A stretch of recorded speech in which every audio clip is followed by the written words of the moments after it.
শুভ সন্ধ্যা বন্ধুরা, তোমাদের সকলকে স্বাগত জানাই আমার ইউটিউব চ্যানেল লেটস টিচে। আজকে আমরা অতি একটি গুরুত্বপূর্ণ বিষয় নিয়ে আলোচনা করতে চলেছি।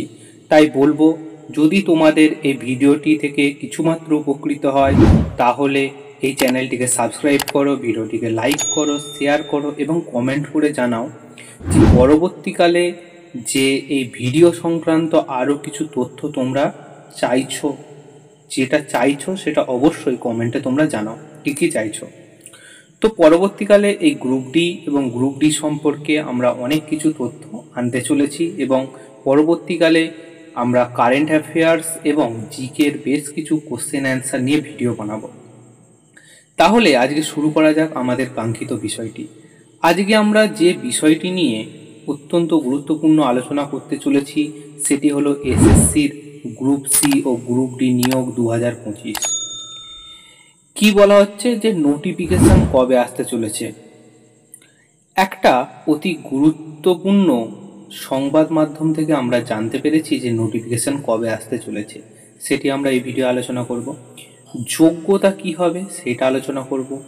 বয়স কত হবে, বয়সের সময়সীমাটা কি হবে সেই বিষয়ে আলোচনা করব। আর জানবো যে শূন্যপদ কত দেবে সরকার। ঠিক আছে, অবশ্যই শূন্যপদটা খুবই গুরুত্বপূর্ণ। আর কি হবে, আর সিলেবাস সম্পর্কে আমরা একটি সম্যক ধারণা নেব। আর ফর্ম ফিল আপ ডেট কবে হবে, কীভাবে ফর্ম ফিল আপ হবে সেই বিষয়ে একটা ধারণা নেব।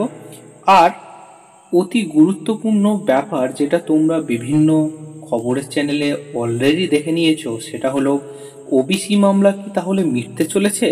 যদি মিটতে চলে তাহলে কবে শেষ হবে, এবং আমাদের যে সুপ্রিম কোর্টে মামলাটি আছে সেটি কবে নিষ্পত্তি লাভ করবে, এবং আমাদের এতদিনের যে অপেক্ষা কবে আমাদের সকল পরীক্ষা স্টার্ট হবে, কবে নিয়োগ প্রক্রিয়াগুলো স্টার্ট হবে, সবই কিন্তু আমরা এই ভিডিওতে আলোচনা করব। তাই বলবো ভিডিওটি অবশ্যই লাস্ট পর্যন্ত দেখতে থাকো। তাহলে এখন আমরা আলোচনা করি যে আমাদের নোটিফিকেশান কবে আসতে চলেছে। খুবই গুরুত্বপূর্ণ ব্যাপার যে নোটিশ বা নোটিফিকেশান গ্রুপ সি গ্রুপ ডির যে পরীক্ষা শুরু হবে তার নোটিশ কবে আসবে। আমার একটা অত্যন্ত গোপনীয় তথ্যসূত্র থেকে জানা যে নোটিফিকেশান কিন্তু খুব শীঘ্রই আসতে চলেছে। তোমরা এই জুন মাসের 1 কি 2 উইকের মধ্যেই তোমরা এই গ্রুপ সি ও গ্রুপ ডির একটি অলরেডি পুরোপুরি সমস্ত বিস্তারিত একটা নোটিফিকেশান তৈরি দেখতে পাবে, যেখানে তোমরা দেখতে পাবে তার সিলেবাস কি, তার যোগ্যতা কি, কিভাবে কি আছে সব কিন্তু দেখতে পাবে। ঠিক আছে, এখানটা আমি ক্লিয়ার করে দিলাম যে নোটিফিকেশান কবে আসতে চলেছে। 1 থেকে 2 উইক জুনের তোমরা এর মধ্যেই দেখতে পাবে। এবারে আমরা আলোচনা করব যে গ্রুপ সি ও গ্রুপ ডির যোগ্যতা কি আছে, কারা পরীক্ষা দিতে পারবে, কিভাবে দিতে হবে।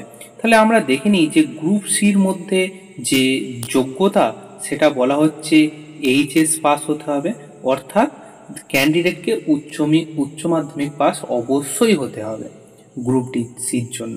এবং গ্রুপ ডির জন্য কি হতে হবে, গ্রুপ ডির জন্য সেই ব্যক্তিকে মাধ্যমিক পাস একাডেমিক লাগবে, মিনিমাম মাধ্যমিক পাস। ঠিক আছে, আমরা এটা জেনে নিলাম। এবারে আমরা জানবো যে গ্রুপ সি ও গ্রুপ ডির পরীক্ষা দিতে গেলে যে ব্যক্তি পরীক্ষা দেবেন তার হচ্ছে বয়স সীমা কত হওয়া উচিত। গ্রুপ সি এর ক্ষেত্রে যদি আমরা দেখি সেখানে বয়স 18 থেকে 40 বছর, এবং গ্রুপ ডির ক্ষেত্রে বয়স 18 থেকে 40 বছর। এছাড়াও একটা কথা বলা যায় যে কোনো আমরা সরকারি চাকরির পরীক্ষায় বসতে গেলে আমাদের অবশ্যই 18 থেকে 40 বছর বয়স পর্যন্ত লাগে, যে এই বয়সে হয়। এছাড়াও আর যেগুলো আছে সেটা হচ্ছে যে বিভিন্ন যে কাস্টগুলো আছে, যেমন আপনারা ওবিসি হলে 3 বছরের ছাড় পাচ্ছেন ও এসসি এসটি হলে 5 বছরের ছাড় পাবেন। এটা তো সব ক্ষেত্রেই আছে। ঠিক আছে, তাহলে আমরা গ্রুপ সি ও গ্রুপ ডির বয়স সীমা নিয়ে জেনে নিলাম। অত্যন্ত গুরুত্বপূর্ণ একটি বিষয় হলো যে শূন্যপদ কত দেবে সেই সম্পর্কে আলোচনা করব। গ্রুপ সি এর ক্ষেত্রে শূন্যপদ 2989টা দেবে, এবং গ্রুপ ডির ক্ষেত্রে শূন্যপদ 5488 দেবে। তাই বলবো সবাই যারা গ্রুপ সি ও গ্রুপ ডিকে টার্গেট করছো তো বেশি করে পড়াশোনা স্টার্ট করে দাও। খুব শীঘ্রই তোমরা নোটিফিকেশান পেতে চলেছ, তাই ভালো করে পড়াশোনা করো। এখন আমরা যে বিষয়টি আলোচনা করব সেটি হলো গ্রুপ সি ও গ্রুপ ডি সিলেবাস। তাহলে প্রথমে আমরা আলোচনা করি গ্রুপ সি এর সিলেবাসটি কি আছে। তাহলে গ্রুপ সি এর সিলেবাসটা কি হবে? আপনারা নিশ্চয়ই দেখতে পাচ্ছেন যে গ্রুপ সি এর আমরা সিলেবাসটাকে নিয়ে এসেছি। রিটেন এক্সাম দিতে হবে। রিটেন এক্সামের মধ্যে প্রথমে কি আছে? প্রথমে এ গ্রুপ যেটি আছে সেটি হচ্ছে জেনারেল নলেজ, অর্থাৎ জিকে। জিকে আমাদের কত দিতে হবে? জিকে আমাদের 15 মার্কস দিতে হবে। জিকে আমাদের 15 মার্কস। সেই জিকে 15 মার্কসের মধ্যে আর কি কি থাকবে? যে বিভিন্ন প্রকারের জিকে জেনারেল নলেজ থাকবে। এবারে বি নম্বরে কি আছে দেখুন, কারেন্ট অ্যাফেয়ার্স। কারেন্ট অ্যাফেয়ার্স কত থাকবে? কারেন্ট অ্যাফেয়ার্সও 15 নম্বরই থাকবে। সেই কারেন্ট অ্যাফেয়ার্সের মধ্যে আমাদের কি কি পড়তে হবে? কোশ্চেন ডিজাইন, যেমন রিসেন্ট কিছু হিস্ট্রি জানতে হবে, লিটারেচার জানতে হবে, কালচার জানতে হবে, জিওগ্রাফি জানতে হবে, ইকোনমিক সায়েন্স জানতে হবে, পলিটি সম্পর্কে জানতে হবে এবং Indian constitution and scientific research সম্পর্কে জানতে হবে। আর কি কি দিতে হবে?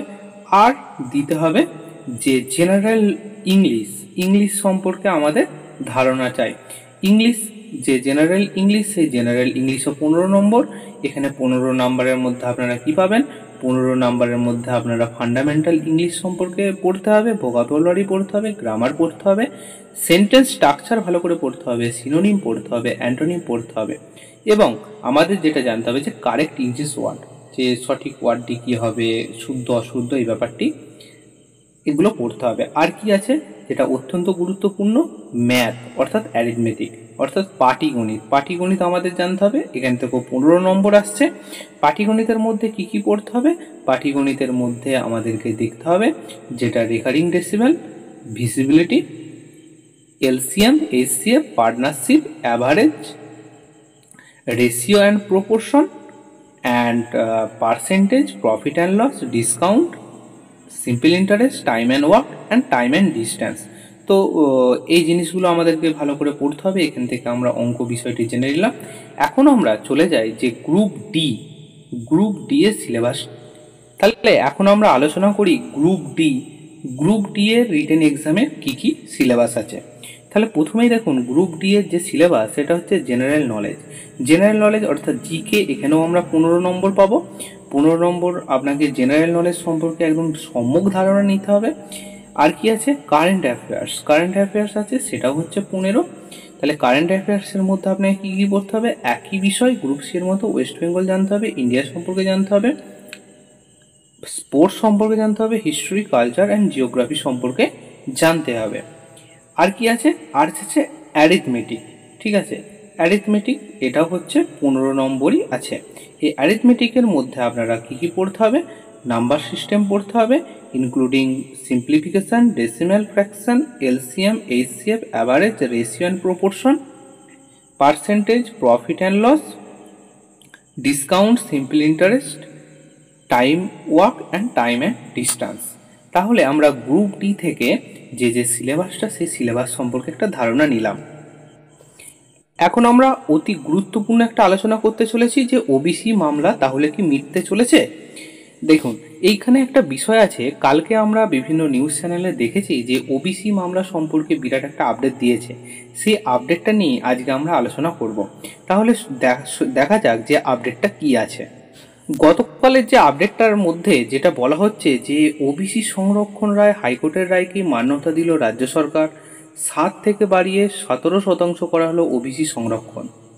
সোমবার রাজ্য মন্ত্রিসভার বৈঠকে এই সিদ্ধান্ত নেওয়া হয়। বিধানসভার অধিবেশনে ওবিসি সংরক্ষণ নীতি পেশ করবে রাজ্য। মোট 140টি জাতিকে ওবিসি তালিকায় অন্তর্ভুক্ত করা হলো। এর মধ্যে 74টি জাতিকে সমীক্ষার ভিত্তিতে নতুন করে অন্তর্ভুক্ত করার আগে থাকা 66টির মধ্যে 64টি জাতিকে রাখা হয়েছে। বাকি 2টি জাতিকে নিয়ে এখনও কিন্তু পুনরায় সমীক্ষা চলছে।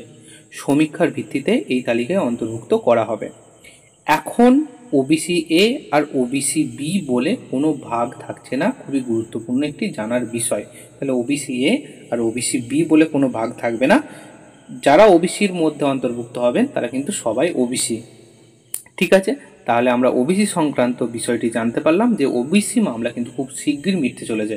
কারণ ওবিসি মামলা না মিটলে আপনারা জানেন বর্তমান দিনে যে যাদবপুর এবং রবীন্দ্রভারতী ছাড়াও যত কলেজ আছে সেই কলেজ কিন্তু সঠিকভাবে স্টুডেন্ট ভর্তি করতে পারছে না। এছাড়াও নতুন এসএসসির যে রিক্রুটমেন্ট প্রসেস আছে সেই প্রসেসেও ওবিসি প্রার্থীরা কিন্তু অংশগ্রহণ করতে একটু অসুবিধা হবে। তো এই বিষয়গুলিকে মাথায় রেখে সরকার খুব তাড়াতাড়ি ওবিসি মামলাটিকে কিন্তু নিষ্পত্তি করতে চাইছে। তাহলে আজকে আমরা পুরো বিষয়টাকে নিয়ে আলোচনা করলাম। তো তোমাদের অনেক এই বিষয়ে কোয়ারি ছিল, আরও যদি কিছু জানার থাকে অবশ্যই জানাও। আর কি কি বিষয় তোমরা ভিডিও পেতে চাইছো অবশ্যই জানিও, তো আমি অবশ্যই ভিডিও বানিয়ে দেব। তাহলে দেখা হচ্ছে অন্য কোনো ভিডিওতে অন্য কোনো দিন।